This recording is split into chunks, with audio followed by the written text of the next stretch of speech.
Hi everyone, welcome. We're down here in my VermiBag Mini, which has now been in service for 325 days. And what we've got going on in here is right here in the description. It's a little bit of a issue with flying insects, and I'm not sure if it's visible. Here and there I see one get right into the, proximity of the lens, and you could see it quite clearly that it's flying right there in front of the lens of the camera. And I think once we start disturbing things, we might see a little bit more of a buzz in terms of flying insects getting airborne. But it does appear to me like our periodic applications of the Mosquito Dunks BTI bacteria solution may have been helping a little bit, because it almost does seem to me like the number of flying insects in here have reduced a little bit. So let's get this board out of the way. Before we do, let me just really quickly mention a couple stats here. The last feeding, that was 12 days ago, was feeding number 26. So we're coming in here on day 325 with feeding number 27. And I guess the other thing that I deployed into here, in addition to just the Mosquito Dunks applications, is this little vinegar trap. And I don't think I've really seen anything that resembles any significant progress in terms of it capturing flying insects, so I'm skeptical as to whether what I've done there is working or not.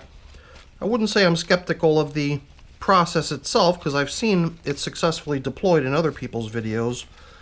Perhaps I just messed up the mix. I put in the apple cider vinegar, I put in a little bit of dish soap, and then the cellophane plastic covering has the holes in it to allow the flying insects to enter, and I guess for whatever reason I'm just not having any luck with that thing.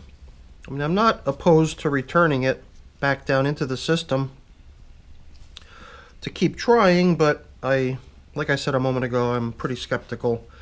It seems to me like we've got ourselves a little harvest of stuff that appears to be probably pumpkin seeds sprouting, and I bet you the next time we come in here what we're going to see is the sprouts of tomatoes, because I'm feeding them a couple of whole tomatoes over here, frozen. And this thing over here is something that's been sitting around here in my wormery for quite some time, and it just sort of keeps slipping in my mind that I've got to do away with that as well. So I figured perhaps today we would try to do away with the last of that. Sort of like a pastry, I would say. It resembles a loaf of bread, but it's a sweet sort of a bread. So I'm definitely starting to see a little bit more flying insect activity now that I'm disturbing the top surface. And something I usually try to do before I disturb the top surface too much is come in with the Mosquito Dunks solution to see if by doing it right there in the beginning, perhaps I can actually get this stuff right onto some of my flying insects. I guess, I'm not sure if this stuff has been managing to sort of seep down into the material and remain effective, or perhaps since I've been leaving this thing uncovered the way you saw it, maybe this stuff just been evaporating away. It does give me the sense that there is some, I'm not even sure gauge it, but I would like to think that we are seeing a little bit of improvement here at least. And my idea was to come back in with a somewhat better top covering than nothing, because alright, sorry, I just got a little distracted there because it does seem like I got mobbed there with a little bit of a swarm. So perhaps it is just a figment of my imagination that we're seeing improvement down here. No, we've got to be. I mean, it definitely seemed worse in past check-ins, so I want to remain positive. But what was I going to say? Yeah, I came over here with a new top covering that I prepared out of newspaper this time. We've been using plastic And I was wondering if perhaps the plastic was allowing just a little bit too much moisture to remain present nearby, causing a little bit of a haven for the flying insects to be in. So I thought that removing the plastic might be beneficial. I mean, I've been removing plastic in most of my systems anyway, just because the humidity in the house has been going up and up now that the heater is no longer running as the weather gets warmer and warmer. And with the increased humidity in the air, my systems don't dry off quite as quickly as they would in the winter time when the heat's blowing all the time. So I have noticed in some of my systems though, where I've got a nice leafy cover like this on top, that the material right below it has got a nice moisture content, and that seems to be the case here. So I thought that perhaps with a little bit more protection of that piece of paper resting on top of the leafy top coating, that we might get a little bit more moisture remaining on the top surface. You know, last time we came in here, we did pick out the material that had collected down inside of this gourd. So it was pretty much emptied out last time, but then we sprinkled a bunch of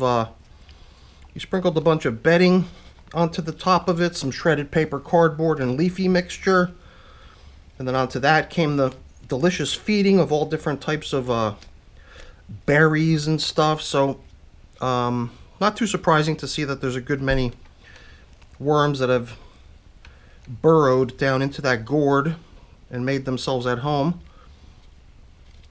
This pumpkin stem's holding together pretty good. Last week we did sort of give it a little squeeze and it seemed like it was giving.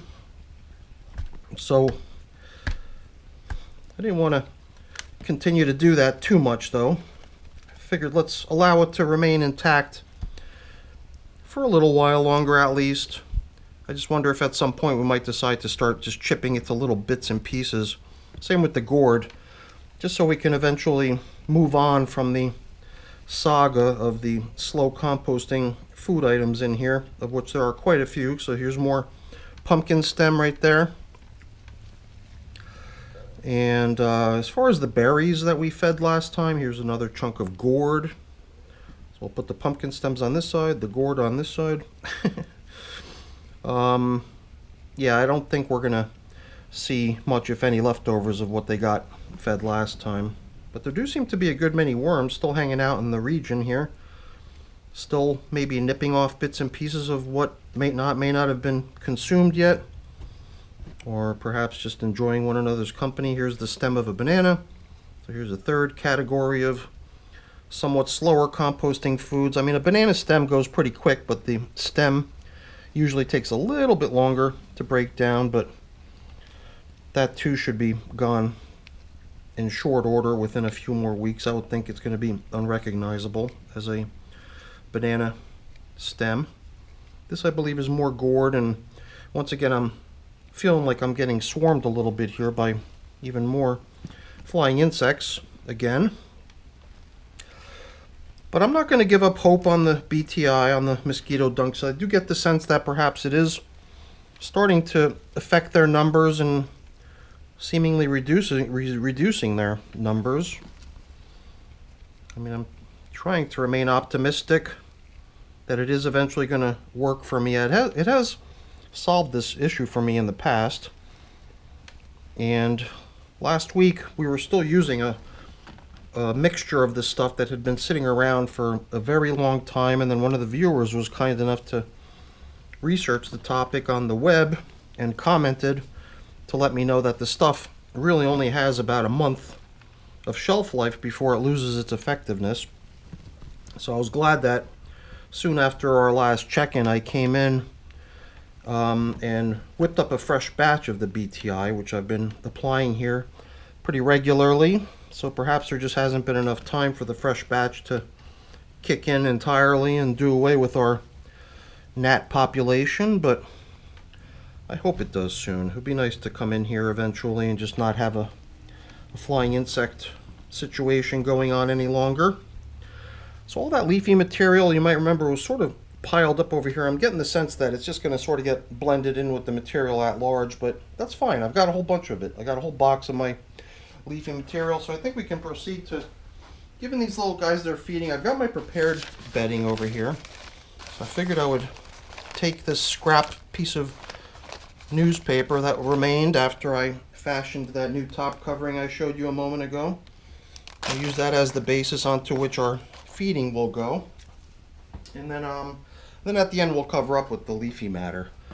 But before we put the new foods in, let's return all the old stuff that we encountered along the way. And at some point we'll probably just start helping these objects along and just do away with them and get beyond the slow composting food items that seem to keep recurring here over and over again. So here's the this fairly large chunk of, oops, well, it's two chunks now. It's in Hungarian we call it kalacs. When I see it in the stores, like at the supermarket, it's labeled as kala. And I don't know. I think it's the same stuff. Fairly certain it's the same stuff if the name is so similar and everything. So I'm wondering, are we going to see little tomato seedlings growing down in here? I wouldn't be too surprised if that were to happen, because two complete tomatoes along with their seeds, especially in a nice moist environment like this, have a pretty good chance of starting to grow. So why don't we just keep on spraying? I'm gonna keep pumping here as I proceed with the backfilling of this feeding. It seems like this leafy matter that we collected off the top would be a really nice material with which to cover up the feeding zone, and then all the other stuff could just be used to level off. And then we can come back in here with our collection of leaves and refresh this entire top coating of bedding. You know, when I watch other people's videos that run these types of continuous flow through bag systems, they put in so much bedding. I always feel like I'm just so darn stingy with the bedding. I should really pick it up a little bit and add more. But I guess bad habits are sometimes hard to break, so I don't know. I think even though this might not be anywhere near what I see other people applying to their flow-through bags, in my book it's a fairly generous application. And maybe at some point I'll start stepping it up a little bit and giving these guys a little bit more bedding material to play in. But I think this should work out pretty nicely.